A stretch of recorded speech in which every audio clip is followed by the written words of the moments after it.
ദേവ ദേവ എണീക്ക്, എണീക്കാനാ ഞാൻ പറഞ്ഞു. ലച്ചു അവനെ തട്ടി വിളിച്ചുകൊണ്ടേയിരുന്നു. നീ ഒന്ന് പോയേ ലച്ചു, ഞാൻ കുറച്ച് ഉറങ്ങിക്കോടടി. ദേവ് അതും പറഞ്ഞുകൊണ്ട് പുതപ്പ് വലിച്ചു മൂടി. പറ്റില്ലെന്ന് പറഞ്ഞാൽ പറ്റില്ല, എണീക്കുന്നുണ്ടോ താൻ? ലച്ചു അതും പറഞ്ഞുകൊണ്ട് അവനെ വലിച്ച് എണീപ്പിച്ചു. ആ ശരി, എണീറ്റു. എന്തിനപ്പം എണീപ്പിച്ചത്? ദേവ ഉറക്കച്ചാടോടെ എണീറ്റിരുന്നു. ഹാപ്പി ബർത്ത്ഡേ മൈ ദേവ. ലച്ചു അതും പറഞ്ഞുകൊണ്ട് അവനെ കെട്ടിപ്പിടിച്ച് ഉമ്മ വെച്ചു. ഓക്കെ, താങ്ക് യു എന്ന് പറഞ്ഞ് ദേവ നേരെ കട്ടിലേക്ക് തന്നെ വീണു. ഇതെന്തൊരു മനുഷ്യനാ! ഭാര്യ ഇത്ര കഷ്ടപ്പെട്ട് വിളിച്ച് വിഷ് ചെയ്തിട്ടും പോത്തുപോലെ കിടന്നുറങ്ങുന്നു. അതും പോരാത്തിന് ഉമ്മോടത്തിനും കുലുങ്ങാത്ത മനുഷ്യനോ! ഇങ്ങനെ വിഷയുന്ന സമയം കൊണ്ട് അമ്മയെ സദ്യക്ക് സഹായിക്കുന്നത് നല്ലത്. ലച്ചു പിറുവിരുത്തുകൊണ്ട് മുറിയിൽ നിന്ന് പുറത്തേക്ക് പോയി. ദേവിനിത് കേട്ട് ചിരി വന്നു പോയി. പക്ഷെ കണ്ണുറക്കാൻ പറ്റുന്നില്ല. അത്രക്കൊണ്ട് 2 ദിവസത്തെ ഉറക്ക് ബാക്കി. അതെ, 10 മിനിറ്റ്, അത് കഴിഞ്ഞ് ഞാൻ വീണ്ടും വരും. മര്യാദയ്ക്ക് എൻ്റെ കൂടെ അമ്പലത്തിൽ വന്നോണം. പോയ അതേ സ്പീഡിൽ ലച്ചു വാതിൽക്ക് വന്ന് വിളിച്ചു പറഞ്ഞുകൊണ്ട് പോയി. Sir, sir. ദേവിനെ ഡ്രൈവർ വിളിച്ചപ്പോഴാണ് അവൻ ഭൂതകാലത്തിൽ നിന്ന് വന്ന്. തൻ്റെ കൂടെ ലച്ചുണ്ടായിരുന്ന ഏക പിറന്നാളായിരുന്നു അതെന്ന് അവൻ ഓർത്തു. സർ, ഫ്ലാറ്റ് എത്തി. അപ്പോഴാണ് അവൻ ചുറ്റും നോക്കിയത്. ഓ സോറി, എന്നാ താൻ വിട്ടോ. അതും പറഞ്ഞുകൊണ്ട് ദേവ് നടന്നു. അവൻ ചുറ്റും നോക്കുന്നുണ്ട്. കാരണം ഈ സമയത്ത് വരുമ്പോൾ അല്ലു അധികം തന്നെ കാത്തിരിക്കാറുണ്ട് ഗ്രൗണ്ടിൽ. കാത്തിരിക്കണമെന്ന് പറഞ്ഞാലും കാത്തിരിക്കും. കാരണം ഞാൻ പല സമയത്താണ് ഡ്യൂട്ടി കഴിഞ്ഞ് വരാറ്. കാത്തിരിക്കേണ്ടെന്ന് പറഞ്ഞിട്ടും കാത്തിരിക്കാൻ ആരൊക്കെയുള്ള ഒരു സുഖമാണെന്ന് അവൻ ഓർത്തു. ഇവരെവിടെ പോയി? ഇവിടെ കാണേണ്ടതാണല്ലോ, അവൻ ചിന്തിച്ചു. അമ്മ സൂപ്പർ! അല്ലു പായസം കുടിച്ച സൂപ്പർ എന്ന് കൈ കാണിച്ചു. എന്താ അമ്മ ഇന്ന് പായസം ഉണ്ടാക്കിയത്? അതി പായസം കുടിച്ചോട് ചോദിച്ചു. വെറുതെ, ഇടക്കൊക്കെ എന്നെ സുന്ദരിമണികൾക്ക് പായസം തരണ്ടേ? ലച്ചു കണ്ണി ചിമ്മിക്കൊണ്ട് പറഞ്ഞു. എന്തായാലും പൊളിച്ചു അമ്മ, എനിക്ക് ഇഷ്ടപ്പെട്ടു. എനിക്കും. എന്നതാ ഈ പാത്രം മാമനും മാമിയും കൊടുത്തിട്ട് വാ. ലച്ചു അതും പറഞ്ഞുകൊണ്ട് ഒരു ചെറിയ തൂക്കുപാത്രത്തിൽ പായസം വിളമ്പി അവരുടെ അടുത്ത് വെച്ചു. അമ്മ! രണ്ടുപേരും ഒന്നിച്ച് വിളിച്ചു. എന്താ ഇനി വേണോ പായസം? അതല്ല. പിന്നെന്താ, വേഗം കൊടുത്തിട്ട് വാ. എന്നിട്ട് വേണ്ട പഠിക്കാനും ടി വി കാണാനൊക്കെ. കുറച്ച് ഗൂഫി കൂടി തരുമോ പായസം? പ്ലീസ്, കുറച്ച് മതി. പാവില്ലേ അമ്മ ഗൂഫി? ഗൂഫിയുടെ അമ്മയൊക്കെ നാട്ടിലാണത്രേ. പിന്നെ ആരും ഗൂഫിക്ക് ഇവിടെ പായസം കൊടുക്കാൻ? അയാൾക്ക് വേണമെങ്കിൽ അയാൾ ഒറ്റക്കുണ്ടായി കുടിക്കും. എന്നാലും അമ്മ. ശരി ശരി, ഇനി അതും പറഞ്ഞ് പിണങ്ങാൻ നിൽക്കണ്ട, ഞാൻ വേറെ പാത്രത്തിൽ തരാം. ആനും അത് പറഞ്ഞു. രണ്ടും കൂടി അവളെ കെട്ടിപ്പിടിച്ച് അവൾ വേറൊരു പാത്രത്തിൽ ദേവിനായി വിളമ്പി. അവൾക്കറിയാമായിരുന്നു എന്തായാലും രണ്ടും കൂടി അയാൾക്ക് വേണ്ടി പായസം ചോദിക്കുമെന്ന്. അതുകൊണ്ട് തന്നെ അയാൾക്കുള്ള കൂടിയാണ് താൻ ഉണ്ടാക്കിയത്. ആ, ഇതാ നിങ്ങളുടെ ഗൂഫിക്ക്. ലച്ചു അതും പറഞ്ഞുകൊണ്ട് ഒരു ടിഫിൻ കൊടുത്തു. അമ്മ പിന്നില്ലേ? ഇനി എന്താണാവോ? ലച്ചു അതും പറഞ്ഞുകൊണ്ട് നടുവിന് കൈവച്ചുകൊണ്ട് ചോദിച്ചു. മാമന് അമ്മ കൊണ്ടു കൊടുക്കുവോ? ഞങ്ങൾ ഗൂഫിക്ക് കൊടുത്തിട്ട് വരാം, അത് വിളിച്ചുകൊണ്ട് പറഞ്ഞു. ശരി ശരി, വേഗം വരണം, ഒരുപാട് വൈകരുത് കേട്ടല്ലോ. അയാൾ ഡിസ്റ്റർബ് ചെയ്യാൻ നിൽക്കരുത്. പിന്നെ അവിടുന്ന് ഭക്ഷണം കഴിക്കാൻ നിൽക്കണ്ട. ലച്ചു അത് പറഞ്ഞു രണ്ടും തലയാട്ടിക്കൊണ്ട് ഓടി. ഇപ്പൊ 3 വട്ടമായി അവർ ഇടക്ക അവിടെ തന്നെയാണ്. വൈകിയാൽ ലച്ചു കണ്ണുരുട്ടി പേടിപ്പിക്കും. പക്ഷെ അതൊന്നും രണ്ടിനും കൂസലേ അല്ല. ബുദ്ധിമുട്ടിക്കണമെന്ന് പറഞ്ഞുകൊണ്ട് രണ്ടും അവിടെ പോയി ഒരുപാട് ശല്യം ചെയ്യാറില്ല അവനെ. ചിഹ്നം ഒരു 7 മണിയാകുമ്പോഴേക്കും മടങ്ങും. പക്ഷേ രാത്രിയിൽ പോകുന്ന ആദ്യമായിട്ടാണ്. ലച്ചുവിനറിയാം ഭക്ഷണം കഴിക്കണമെന്ന് പറഞ്ഞാലും അവിടുന്ന് കഴിച്ചേ വരുമെന്ന്. എന്നാലും തനിക്കെന്തോ അത് ഇഷ്ടപ്പെടാറില്ല. അദ്ദേഹം നല്ലൊരാളാണെന്ന് ചേച്ചിയും ചേട്ടനൊക്കെ പറയാറുണ്ട്. അവർ മാത്രമല്ല, ഫ്ലാറ്റിലെ എല്ലാവർക്കും ഇതേ അഭിപ്രായമാണ്. എന്നാലും അവർ പെൺകുട്ടികളല്ലേ, അറിയാത്ത ആളുകളോട് കൂട്ടുകൂടുമ്പോൾ എന്തോ ഒരു വിമിഷ്ടം. അതുകൊണ്ടൊരു പേടിയാണ്. അവൾ ഓർത്തു. അവൾ പോയി രണ്ടുപേരെയും ലിഫ്റ്റിൽ കയറ്റി വിട്ടു. അവർക്കൊക്കെ അറിയാമെങ്കിലും ലച്ചു അതുവരെ കൂടെ പോകും. തിരിച്ച് അദ്ദേഹം ഡോർ വരെ കൊണ്ടുവിട്ടിട്ടാണ് പോവാറ്. പക്ഷെ എന്തോ ഇന്നേവരെ ഇങ്ങോട്ടേക്ക് കയറാനോ തന്നോട് സംസാരിക്കാനുള്ള സാഹചര്യം ഉണ്ടായിട്ടില്ല. അന്ന് കാശി തിരിച്ചു വന്നപ്പോൾ തന്നെ താൻ മനസ്സിലാക്കിയിരുന്നു നല്ലൊരു മനുഷ്യനാണെന്ന്. അയാളുടെ ഭാഗത്തും തെറ്റുണ്ടെന്ന് മനസ്സിലാക്കിയത് കൊണ്ടല്ലേ ആ കാശി തിരിച്ചുവരാനുള്ള മനസ്സുണ്ടായത്. അവൾ ഓരോന്ന് ഓർത്തുകൊണ്ട് മറ്റേ പായസപാത്രം എടുത്തുകൊണ്ട് രശ്മിയുടെ വീട്ടിലേക്ക് പോയി. ബെല്ലടിച്ച് രണ്ടുപേരും 5 മിനിറ്റായി പുറത്ത് കാത്തിരിക്കുന്നു. ദാ വരുന്നു എന്ന അകത്തുനിന്നൊരു ശബ്ദം കേട്ടുകൊണ്ടാണ് രണ്ടാൾക്കും അകത്ത് ആളുണ്ടെന്ന് മനസ്സിലായി കാത്തിരുന്ന് മുഷിഞ്ഞുകൊണ്ട് രണ്ടും കൂടി കൈകെട്ടി അല്പം ദേഷ്യത്തോടെയാണ് നിൽപ്പ്. അപ്പോഴേക്കും വാതിൽ തുറക്കുന്ന ശബ്ദം കേട്ടു. ആഹാ, ഇതാരൊക്കെയാ വന്നിരിക്കുന്നത്? ദേവ് വാതിൽ തുറന്നുകൊണ്ട് ചോദിച്ചു. പക്ഷെ അതിന് രണ്ടുപേരും കണ്ണുരുട്ടിക്കൊണ്ട് പറഞ്ഞു. എത്ര നേരമായിട്ട് കാത്തിരിക്കാൻ തുടങ്ങിയിട്ടെന്നറിയോ? അതും പറഞ്ഞുകൊണ്ട് രണ്ടാളും അകത്തേക്ക് കയറി. ദേവിന് അവരുടെ കണ്ണുരുട്ടൽ കണ്ട് ഒരു നിമിഷം ലച്ചുവിന് ഓർമ്മ വന്നുപോയി. താൻ വരാൻ വൈകിയാൽ ഇതുപോലെ തന്നെ കണ്ണുരുട്ടി ഒരു പോക്കുണ്ട് പെണ്ണിന്റെ. അതീ ഗൂഫി അവിടെ തന്നെ നിൽക്കാനാണോ പ്ലാന്? അതി ചോദിച്ചു. അവൻ വേഗം വാതിലടച്ചുകൊണ്ട് അവരുടെ അടുത്തേക്ക് പോയി. അപ്പോഴേക്ക് രണ്ടാളും സോഫയിൽ കയറി ഇരുന്നിരുന്നു. സോറി കുട്ടൂസളെ, ഗോഫി ഡ്രസ്സ് മാറിയായിരുന്നു, വേണമെങ്കിൽ എൻ്റെ ചുന്ദരിമണികൾ. അവൻ രണ്ടാളുടെയും താടി പിടിച്ച് കൊഞ്ചിച്ചുകൊണ്ട് പറഞ്ഞു.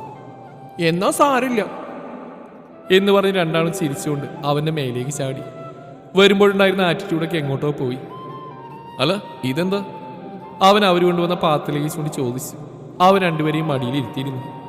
എപ്പോഴും അങ്ങനെയാണ്, അവൻ രണ്ടുപേരെയും മടിയിലിരുത്തിയാണ് സംസാരിക്കാറ്. കുട്ടികൾക്കും അത് തന്നെയാണ് ഇഷ്ടവും. ഇതിൻ്റെ ഇടയിൽ അവൻ്റെ മീശ വെച്ച് കളിക്കുന്നതാണ് രണ്ടുപേരുടെയും ഹോബി. ഒന്ന് കണ്ണുരുട്ടി പേടിപ്പിച്ചുകൊണ്ട് മീശ തൊടേണ്ടെന്ന് പറഞ്ഞാൽ രണ്ടും കൂടി കവിളിൽ ഉമ്മ വെച്ച് മയക്കും.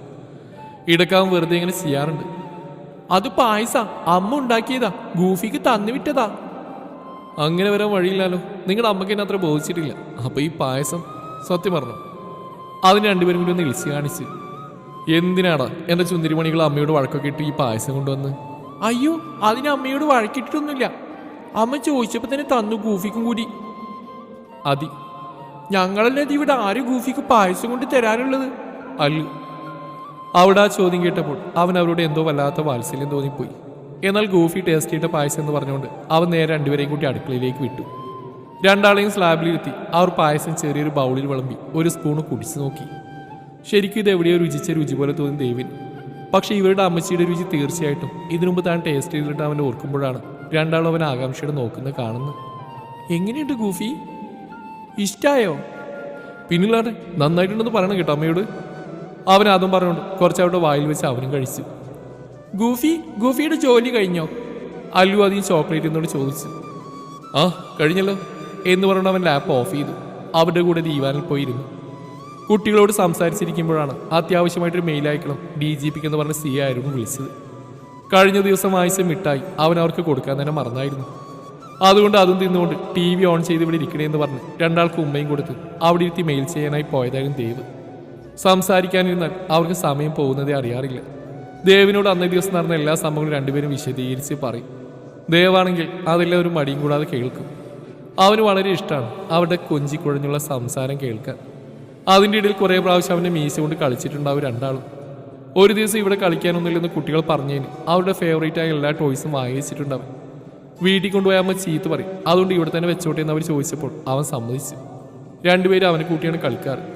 പറഞ്ഞ പോലെ അനുസരിച്ചില്ലെങ്കിൽ രണ്ടാളുടെയും വിധം മാറുമെന്ന് അവനറിയാം. ഒഴിഞ്ഞു കിടന്ന ഒരു ബെഡ്റൂം ഇപ്പോൾ അവർക്ക് വേണ്ടി തന്നെ കളിക്കാനായി സെറ്റ് ചെയ്തിരിക്കുകയാണ് അവിടെ. വന്നാൽ അവനെയും കൂട്ടി ആ മുറിയിൽ പോയി കളിയാണ് അല്ലു അതി. അവർ വന്നു കഴിഞ്ഞാൽ തന്നെ അവിടെ ഒരു ഉത്സവമാണ്. അങ്ങനെ കളിച്ചുകൊണ്ടിരിക്കുമ്പോഴാണ് അവൻ ഭക്ഷണം കഴിക്കാമെന്ന് പറഞ്ഞുകൊണ്ട് രണ്ടിനെയും ടേബിൾ പിടിച്ചിരുത്തിയത്. ഓരോ പീസ് ചപ്പാത്തി അവൻ അവർക്കായി കൊടുക്കുമ്പോൾ അവർ തിരിച്ച് അവനും വായിൽ വെച്ച് കൊടുക്കുന്നുണ്ട്. മതി വേണ്ട എന്നൊക്കെ പറഞ്ഞാലും അവൻ നന്നായി ഭക്ഷണം കഴിപ്പിച്ച് അവർ വിടാറുള്ളൂ. അങ്ങനെ അവനും കഴിച്ച് കൈ കഴുകുമ്പോഴാണ് അവൻ്റെ ഫോണിൻ്റെ വാൾപേപ്പർ അവർ കണ്ടത്. ഹായ്, ഗൂഫിയുടെ വാൾപേപ്പർ. ഞങ്ങൾ ഗൂഫിയാണോ? അവനും പിള്ളേരും കൂടിയുള്ളൊരു ക്യൂട്ട് സെൽഫിയാണ് അവൻ്റെ വാൾപേപ്പർ. അമ്മയുടേത് ഇങ്ങനെ തന്നെയാ, അമ്മയും ഞങ്ങളും. ഇനി അച്ഛൻ വന്നു കഴിഞ്ഞാൽ അച്ഛൻ്റെ കൂടെ ഇങ്ങനെ ചെയ്യണം. അതും പറഞ്ഞുകൊണ്ട് ആദ്യം അല്ലുവിനെ കൂട്ടി TV കാണാനിരുന്നു. എന്നാൽ ഇത് കേട്ട് ദേവോർത്ത് അവരുടെ സ്വന്തമല്ല താൻ.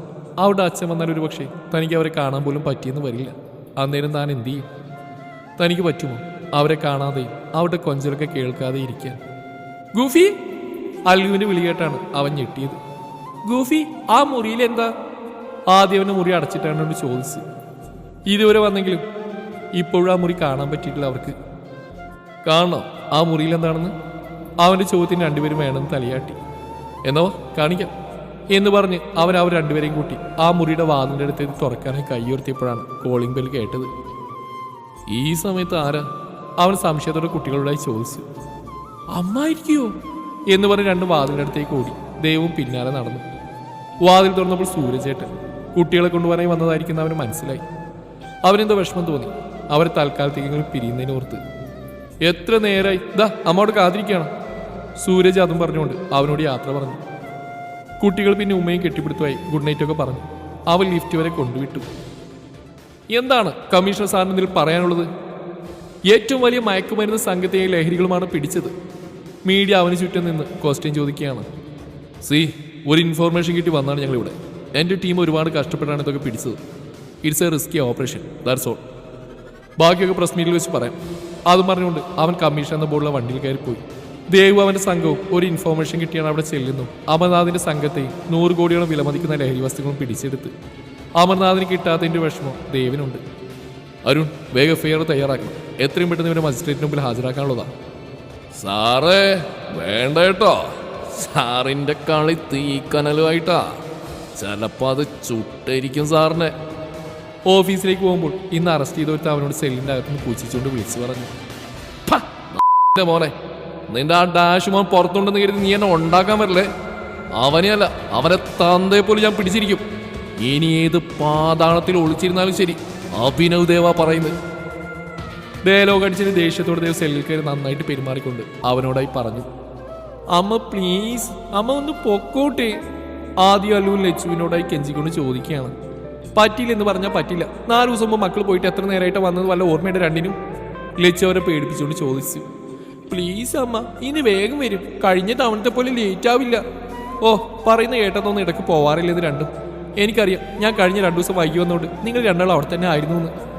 അതും പറഞ്ഞുകൊണ്ട് ലച്ചു അടുത്ത ദിവസത്തേക്ക് വേണ്ട തുണികളൊക്കെ ഇസ്തിരിയിട്ട് വെക്കാൻ തുടങ്ങി. ദേവിന്റെ വീട്ടിൽ പോകാനുള്ള പെർമിഷന് വേണ്ടി പിന്നാലെ നടക്കുകയാണ് അല്ലു അധികം. പ്ലീസ് അമ്മ. മര്യാദക്ക് അവിടെ പോയി ടി വി എല്ലാം കണ്ടോ? ഇനി ഇത് പറഞ്ഞു വന്ന രണ്ടിന്റെ കയ്യിൽ നിന്ന് തല്ലിട്ടു.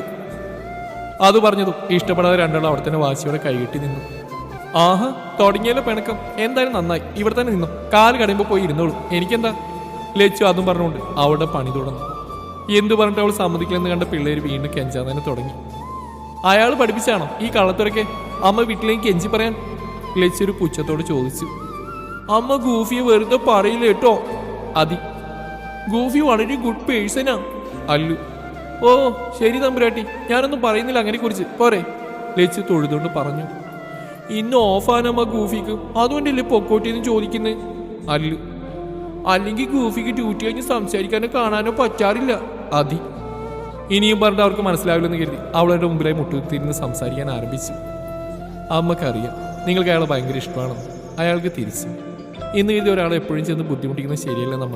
നിങ്ങളൊരു ദിവസം ഓർത്ത് നോക്കി അയാളുടെ ഫാമിലിക്ക് വന്നാൽ നിങ്ങൾക്ക് ഇങ്ങനെ ഇടയ്ക്കിടയ്ക്ക് പോകാൻ പറ്റിയ ഫ്ലാറ്റിലേക്ക്. അത് അവർക്ക് ഇഷ്ടപ്പെടും. അപ്പോൾ ഇങ്ങനെ പോയ ഗൂഫിയെ നിങ്ങൾക്ക് മിസ് ചെയ്യില്ലേ? അതുകൊണ്ടാണ് അമ്മ പറയുന്നു ഇങ്ങനെ പോവേണ്ടെന്ന്. മനസ്സിലായോ? ലച്ചു ചോദിച്ചതിന് രണ്ടാളും തലയാട്ടി. അമ്മയുടെ മക്കൾ ഇത്രയൊക്കെ കെഞ്ചിയതല്ലേ, അതുകൊണ്ട് മാത്രം വിടാം, പൊക്കോ. ഇനി ഇങ്ങനെ ഇടയ്ക്കിടയ്ക്ക് പോകാൻ ചോദിക്കരുത്, കേട്ടല്ലോ. ലച്ചു അങ്ങനെ പറഞ്ഞു. രണ്ടാൾക്കും സ്വർഗം കിട്ടിയ സന്തോഷമായിരുന്നു. അവൾക്ക് ഓരോ ഉമ്മയും കൊടുത്ത് രണ്ടുപേരും പുറത്തേക്ക് ഓടി. ഇത് കണ്ടിട്ട് ലച്ചുവിന് പേടി തോന്നി. കാരണം ഒരു ദിവസം അയാളുടെ അടുത്തുനിന്ന് അകന്നേ പറ്റുമോ അവർക്ക്. അന്നേരം എങ്ങനെ സഹിക്കും തൻ്റെ മക്കൾ ഇതൊക്കെ? എന്തോ ഒരച്ഛൻ്റെ വാത്സല്യം അയാളുടെ കയ്യിൽ നിന്ന് അവർ കിട്ടുന്നുണ്ട്. അതാണ് അവരിങ്ങനെ. അവൾ ഓർത്തു. ദേവ അമ്മയോട് വീഡിയോ കോളിൽ സംസാരിക്കുമ്പോഴായിരുന്നു രണ്ടാളും ചെന്ന്. അതുകൊണ്ട് അവരെ അമ്മക്ക് കാണിച്ചു. ആഹാ, സുന്ദരി കുട്ടികളാണല്ലോ. കുഞ്ഞിന് നിങ്ങളെ പറ്റി സംസാരിക്കാനേ നേരമുള്ളൂ. സുഭദ്ര അവരെ കണ്ട് സന്തോഷത്തോടെ പറഞ്ഞു. തൻ്റെ മകൻ ഇപ്പോഴുള്ള സന്തോഷത്തിന്റെ കാരണം അവരാണെന്ന് നമുക്കറിയാം. അവൻ പറഞ്ഞു കേട്ടിട്ട് സുഭദ്രക്കും കാണാൻ കൊതിയായിരുന്നു അവരെ. അതിന് രണ്ടുപേരും വായുപതി ചിരിച്ചുകൊണ്ട് മറുപടി പറഞ്ഞു. അതിന് ഗൂഫി ബിഗ് ബോയ് ആണല്ലോ, പിന്നെ എന്തിനാ കുഞ്ഞെന്ന് വിളിക്കുന്നേ? ഈ അമ്മ എന്നെ ഇവരുടെ മുമ്പിൽ നാറ്റിച്ചു. ദേവ് അതോ നിങ്ങൾ അമ്മയുടെ പഞ്ചാര മണികളല്ലേ, അതുപോലെ തന്നെയാ എനിക്ക് എൻ്റെ കുഞ്ഞിനും. അതുകൊണ്ടാ നിങ്ങളുടെ ഗൂഫി അങ്ങനെ വിളിക്കുന്നത്. സുഭദ്ര മറുപടി അറിഞ്ഞു. ദേവിന്റെ അച്ഛൻ രാമൻ ക്യാമറയുടെ മുമ്പിൽ വന്നു. ആഹാ, മുത്തശ്ശന്റെ മിടുക്കികൾക്ക് സുഖാണോ? ഇത് ഞങ്ങളുടെ മുത്തശ്ശനും മുത്തശ്ശിയാണോ ഗൂഫി? അതി ദേവിനോടായി സന്തോഷത്തോടെ ചോദിച്ചു.